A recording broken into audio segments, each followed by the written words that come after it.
Dakila si Yahweh, ang trono niya ay ang kalangitan. Paghahariin niya sa Sion ang katwiran at ang katarungan. Siya ang magpapatatag sa bansa, iniingatan niya ang kanyang bayan at binibigyan ng karunungan at kaalaman. Ang pangunahing yaman nila ay ang paggalang kay Yahweh. Ngunit maliligtas kayo kung ang sinasabi ninyo'y ginagawa ay tama. Huwag ninyong gagamitin ang inyong kapangyarihan para linlangin ang mahirap. Huwag kayong tatanggap ng suhol, huwag kayong makikiisa sa mga mamamatay tao o sa mga gumagawa ng kalikuan. Sa gayon, magiging ligtas kayo parang nasa loob ng matibay na muon. Hindi kayo mawawala ng pagkain at inumin. Sa pangalan ng Ama at ng Anak at ng Banal na Espiritu. Amen. Amen. Amen. Amen. Amen. Amen. Amen. Diyos amang makapangyarihan sa lahat na may lalang ng langit at lupa, purihin ka, Panginoong Yahweh, ng buong puso ko at kaluluwa. Purihin si Yahweh, pagkat siya ay mabuti. Purihin si Yahweh, pagkat siya ay mabuti. Purihin si Yahweh, pagkat siya ay mabuti. Purihin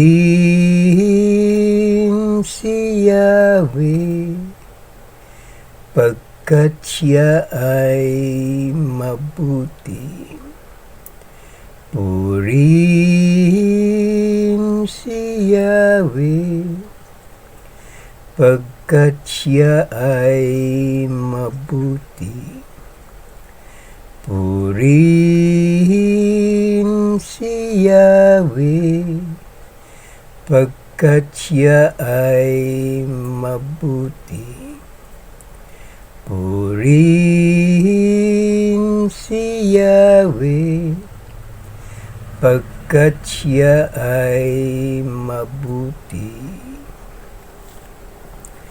Pinupuri ko po ang inyong puso, isip, karunungan, banal na espiritu, banal na kapangyarihan, malinis na pangalan, malinis na kalooban, at sa walang hanggang ninyong kadakilaan.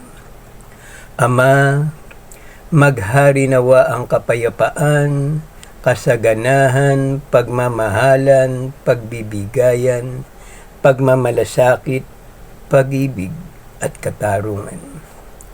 Diyos amang makapangyarihan sa lahat na may lalang ng langit at lupa, purihin ka, Panginoong Yahweh, ng buong puso ko at kaluluwa.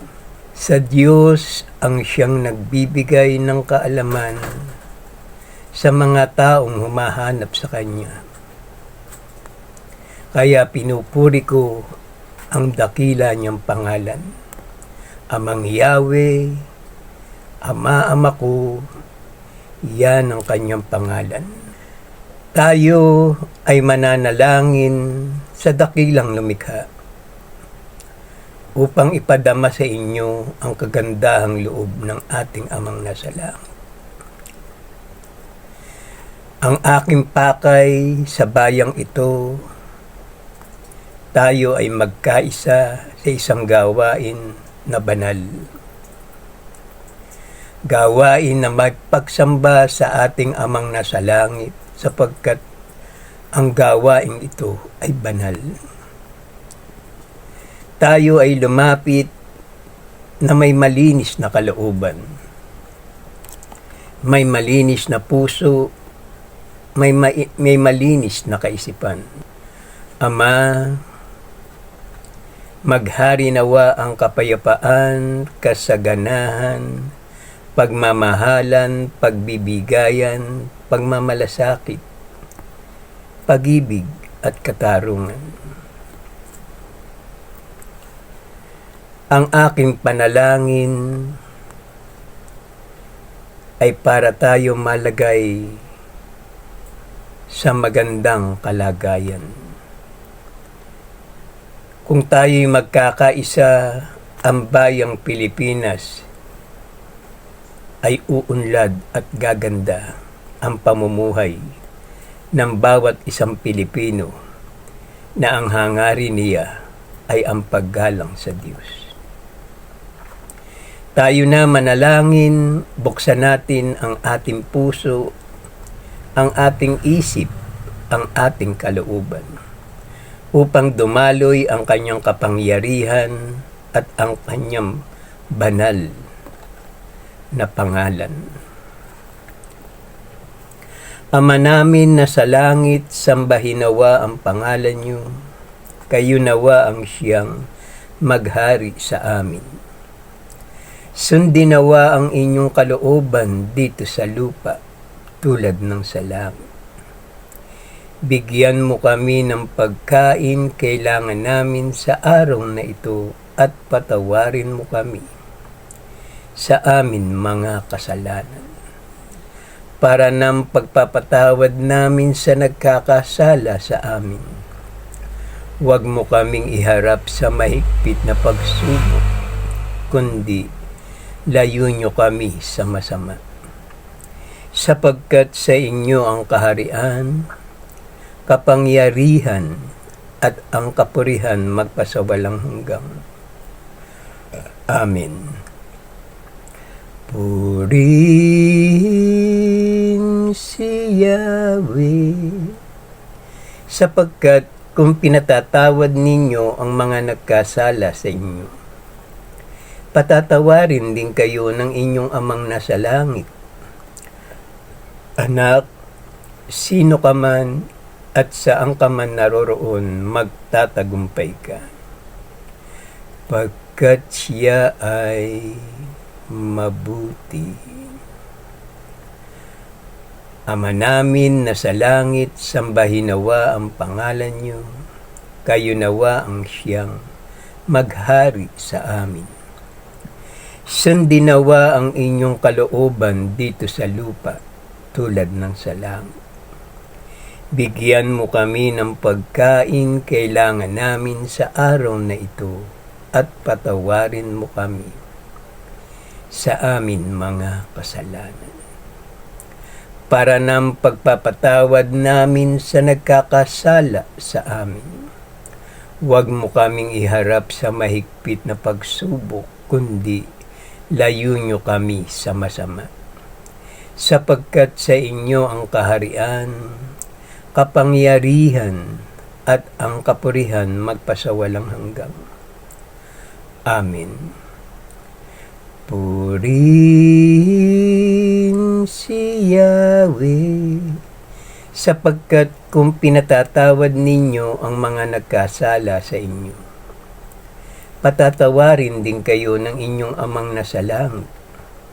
Anak, sino ka man at saan ka man naroroon, magtatagumpay ka, pagkat siya ay mabuti. Ama namin na sa langit, sambahin nawa ang pangalan niyo, kayo nawa ang siyang maghari sa amin. Sundin nawa ang inyong kalooban dito sa lupa tulad ng sa langit. Bigyan mo kami ng pagkain kailangan namin sa araw na ito at patawarin mo kami sa amin mga kasalanan, para ng pagpapatawad namin sa nagkakasala sa amin.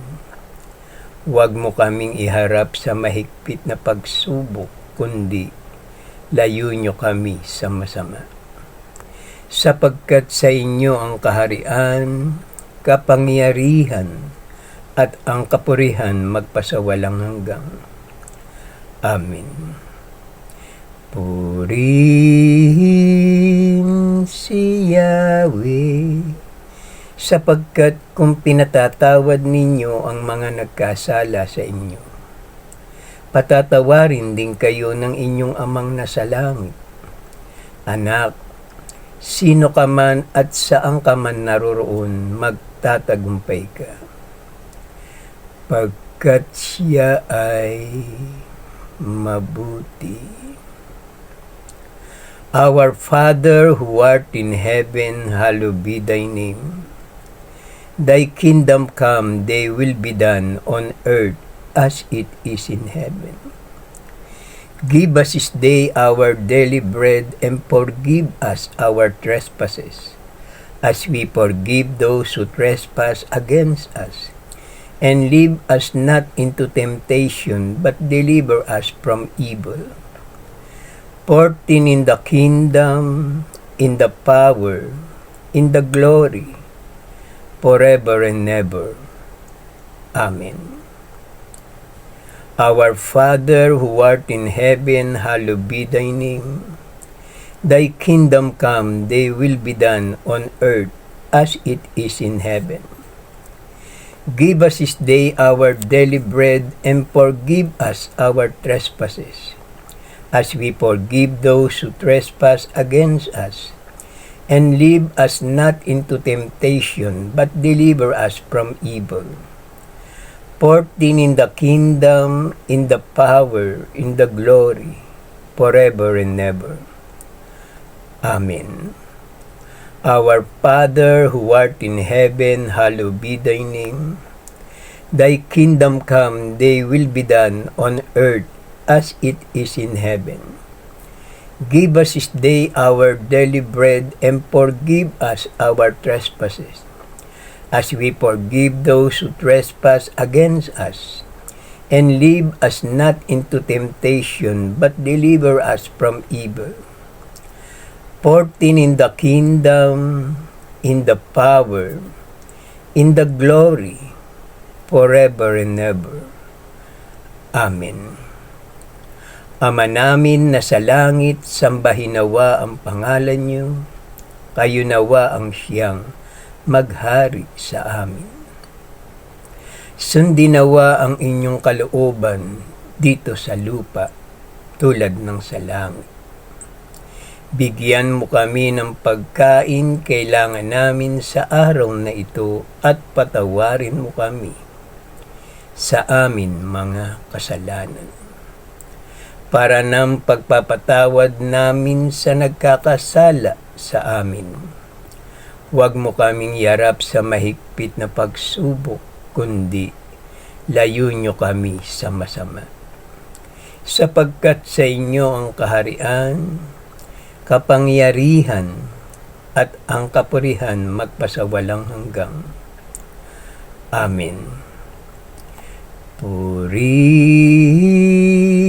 si Yahweh, sapagkat kung pinatatawad ninyo ang mga nagkasala sa inyo, patatawarin din kayo ng inyong amang nasa langit. Anak, sino ka man at saan ka man naroroon, magtatagumpay ka, pagkat siya ay mabuti. Maraming salamat po, Ama, sa magandang umaga, sa panalangin na may pasasalamat. Patuloy niyo po kaming basbasan at ingatan sa lahat at sa pang-araw-araw na buhay na aming pamamalagi dito sa ibabaw ng lupa. Kayo nawa ang siyang manguna sa bawat isa sa amin, sa lahat ng mga nagbabalik loob at kikilala sa inyong banal na pangalan. Tanggapin niyo po sila at patawarin sa lahat ng kanilang mga kasalanan.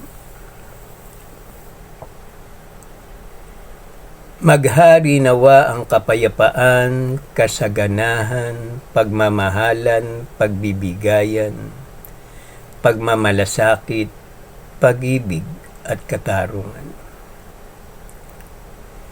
Ama, buksan mo ang aming isip, ang aming puso, ang aming kalooban.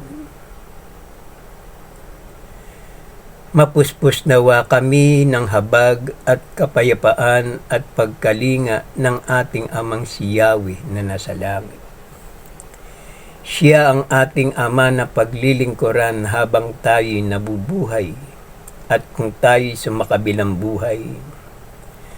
Narito ang kanyang banal na salita, ang mabuting balita ng kaligtasan.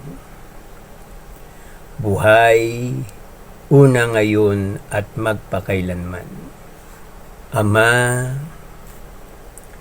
mahal na mahal po namin kayo, kayo ang aming Diyos ang maghahari sa bayang Pilipinas. Salamat po sa maganda ninyong kalooban at sa walang hanggang ninyong pag-ibig at pag-iingat sa amin. Salamat po. Amen. Si Yahweh ang magliligtas dito sa bayang Pilipinas. Ang maningning na kinabukasan. Yan ang kanyang pamagat na ipinagkaloob sa atin ng ating amang nasa langit. Ang may pandinig ay makinig. Mapapahamak ang mga kaaway, sila'y ng loob at nagtaksil. Bagamat hindi ginawa ito sa kanila, ngunit nabibilang na ang masasaya nilang araw. Sila may lolooban at pagtataksilan. Kami maghihintay, ingatan mo kami araw-araw at ilayo sa kaguluhan.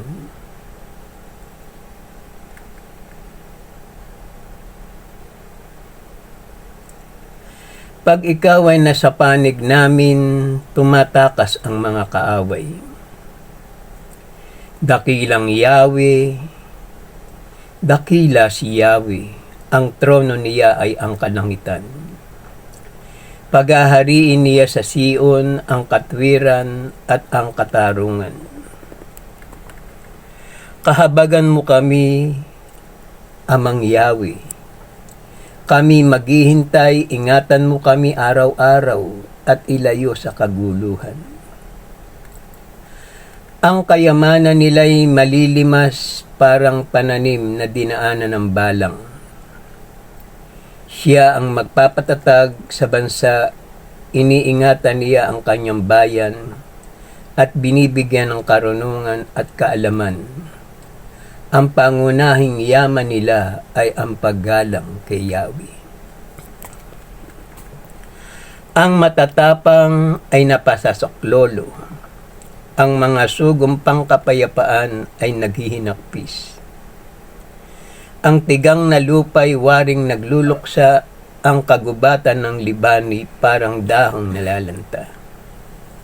Naging ilang na ang magandang lupain ng Saron, gayon din ang Kamelo at Basan. Walang kabuluhan ang mga panukala ninyo, at ang mga gawa ninyo ay walang halaga. Dahil sa matindi kong puot, tutupukin kayo ng aking espiritu. Mapanganib na ang maglakbay sa lansangan, wala ng kasundo ang pinahahalagahan, wala na rin taong iginagalang. Kikilos ako ngayon, ang sabi ni Yahweh sa mga bansa, at ipakikita ko ang aking kapangyarihan. Madudurog kayong tulad ng mga batong sinunog para gawing apog at magiging abo na parang siit na sinigan. Sa lahat ng lugar ang ginagawa ko ay ibabalita at kikilalanin ng lahat ang aking kapangyarihan. Ngunit maliligtas kayo kung ang sinasabi ninyo'y ginagawa ay tama. Huwag ninyong gagamitin ang inyong kapangyarihan. para linlangin ang mahirap. Huwag kayong tatanggap ng suhol, huwag kayong makikiisa sa mga mamamatay tao o sa gumagawa ng kalikuan. Muling magkakaroon ng isang hari na mamamahala sa isang malawak na lupain. Nanginginig sa takot ang mga makasalanan sa Sion. Sabi nila, parang apoy na hindi namamatay. Ang parusang igagawad ng Diyos, sino ang makakatagal sa init niyon? Sa gayon, magiging ligtas kayo parang nasa loob ng matibay na muon.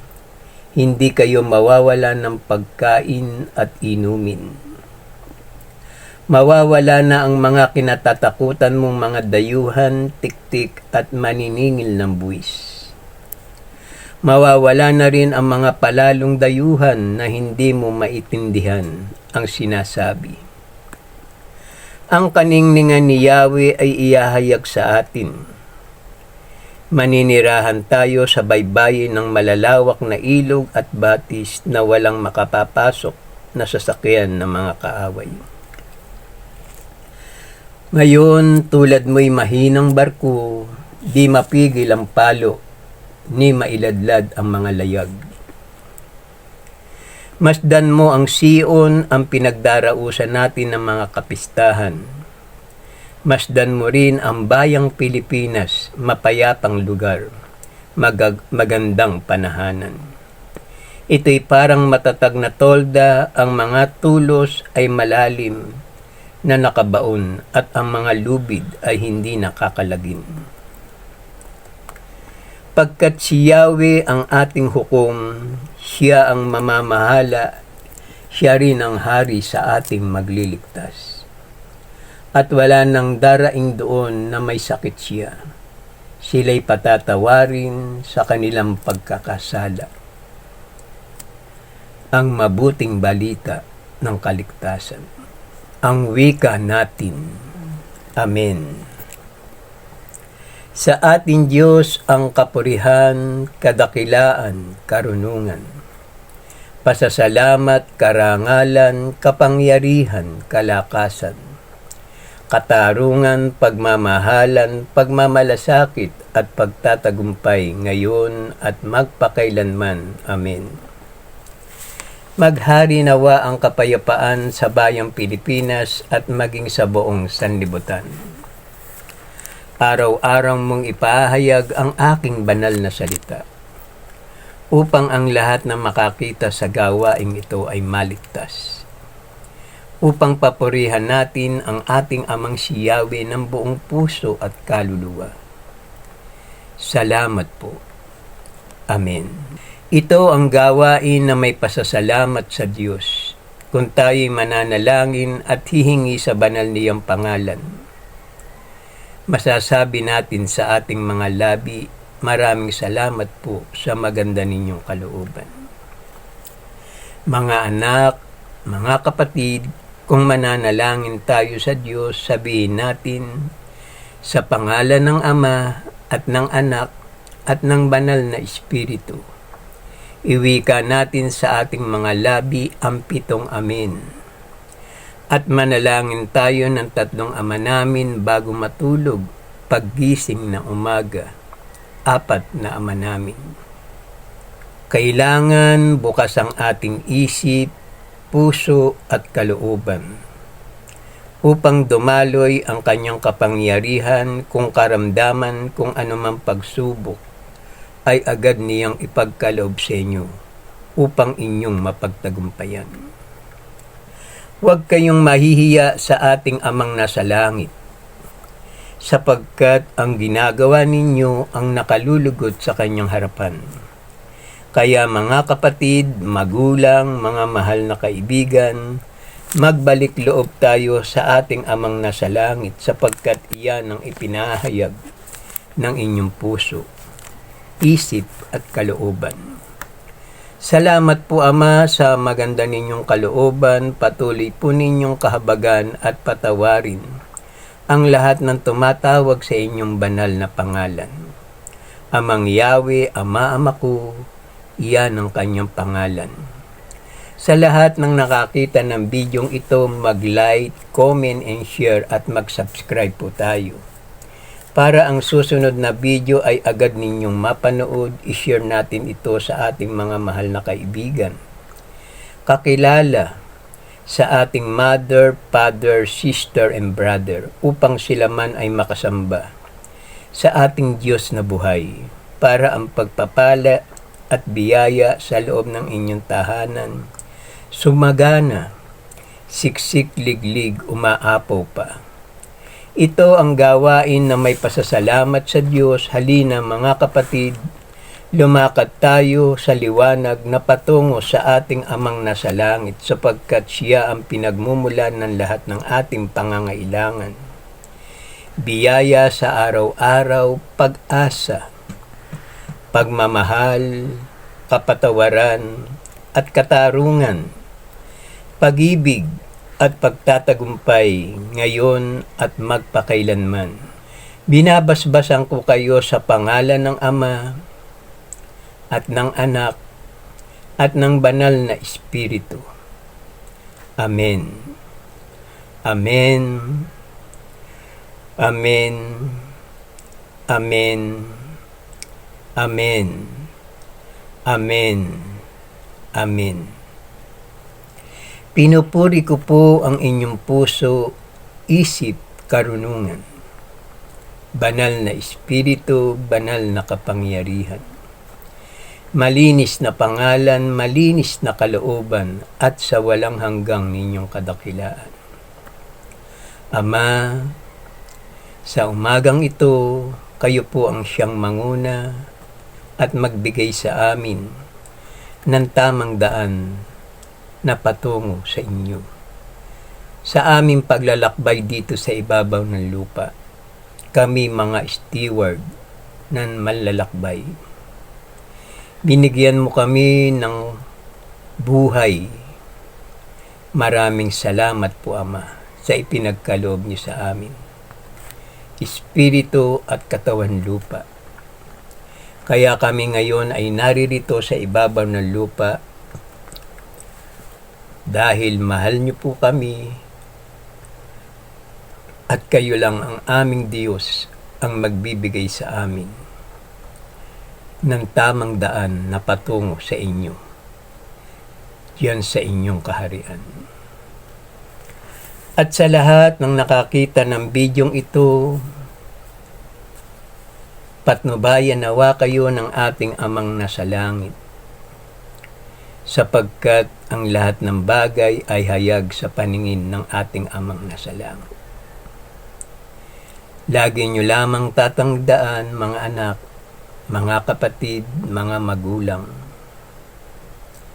meron tayong Diyos na naroon sa langit. Ngayon, Siya ay bababa dito sa ibabaw ng lupa upang ipakita ang kanyang kapangyarihan. Sapagkat ang ating Ama ang siyang may sabi nito, bababa ako sa aking bayan na gusto kong pagharian. Sa aking paghahari ang lahat ng tao dito sa daigdig at dito sa bayang Pilipinas ay luluhod sa aking harapan at mangangako silang kikilala at mananalig sa aking banal na pangalan. Kaya kung tayo ngayon ay naririto sa ibabaw ng lupa, lagi niyong tandaan, meron tayong presidente na nagmamalasakit sa bayang Pilipinas.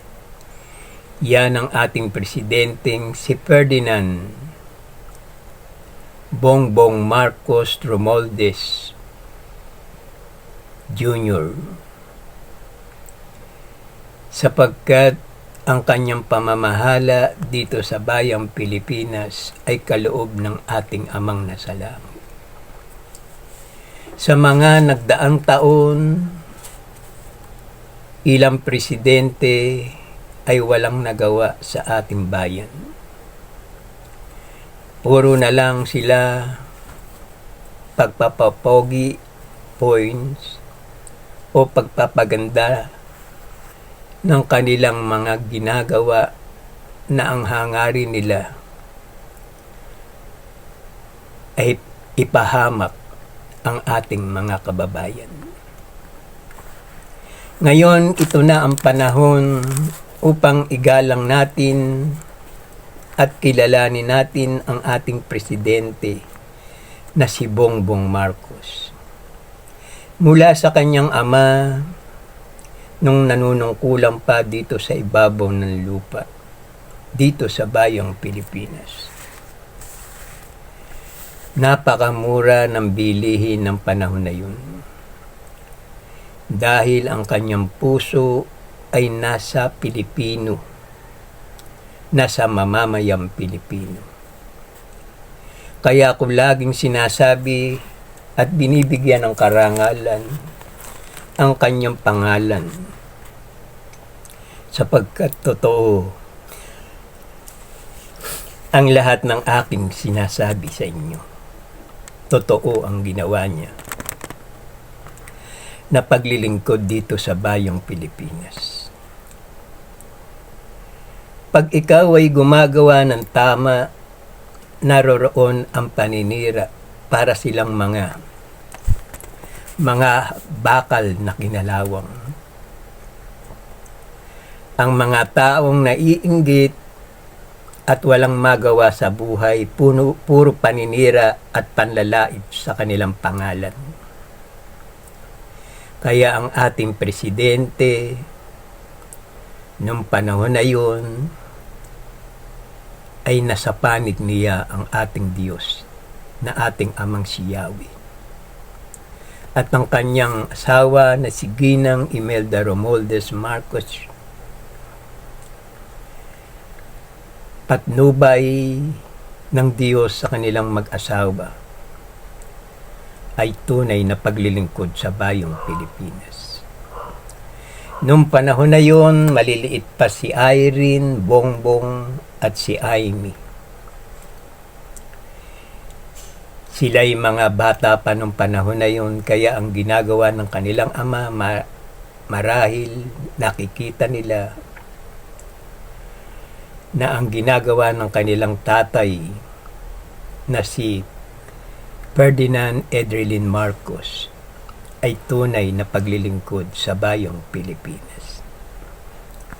Nasaksihan ko yung bagamat ako'y bata pa nung panahon na yun. Kaya alam ko ang nangyayari sa bayang Pilipinas sapagkat nasa kanya ang panig ng ating amang si Yahweh na nasa langit. Ginagabayan siya sa kanyang paglilingkod upang maitama at maging maganda ang bayang Pilipinas noong panahon na yun. Ngayon naririto na ang kanyang anak na si Bongbong Marcos. Nakita niyo marami siyang pinagagawa na mga daan na napakagagandang mga tulay. Yan ay kaloob ng ating amang nasa langit sapagkat ang bayang Pilipinas ay magiging isang world country. Magiging isang maunlad na bansa. Hindi man natin maabutan sa mga namubuhay ngayon na senior citizen. Ngunit ang susunod na saling lahi mula sa atin ay masasaksihan nila ang ganda ng bayang Pilipinas. Yan muna ang kanyang inuuna ng ating presidente na si Bongbong Marcos. Upang ang lahat ng mga mangangalakal, mga nag-imbest ng mga pabrika at pagawaan dito sa ating bansa ay madaling makararating sa kanilang paroroonan kung ang ating daan ay nasa tama at malinis na kalsada. Tiyak na ang kanilang mga negosyo ay uunlad at gaganda. Yan ang mga ahikain ng ating presidente na si Bongbong Marcos. Kaya tayo na Tayo ay magkaisa sa isang layunin, una sa ating Amang nasa langit, sapagkat Siya ang papatnubay sa ating ginagawa at sa ating mahal na Pangulong, si Ferdinand Bongbong Marcos. At ang kapatid niyang si Irene at Amy at ang kanilang mga anak, patnubayan niyo po sila at ilayo niyo po sila sa lahat ng uri ng kapahamakan. Maging sa karamdaman, ilayo niyo po sila sa lahat ng uri ng karamdaman na magpapahina sa katawan ng tao. Lagi niyo po silang ingatan at maghari nawa ang kapayapaan, pag-ibig at katarungan. Ama, maraming salamat po sa magandang umaga. Patuloy niyo po kaming patnubayan at ang gawaing ito, Panginoon. At ang gawaing ito, Panginoon, na makita ng lahat ng inyong mga anak dito sa ibabaw ng lupa. Upang masaksihan nila at makilala kayo na kayo lamang ang aming Diyos, ang aming Amang si Yahweh, ang magliligtas sa bayang Pilipinas. At sa lahat ng nakakita ng bidyong ito, ako'y nagpapasalamat sa inyo. Ipagpatuloy nyo ito at kayo ay uunlad habang kayo'y nabubuhay dito sa ibabaw ng lupa. Sumain nyo nawa ang kapayapaan at kasaganahan ngayon, ngayon at magpakailanman. Amen.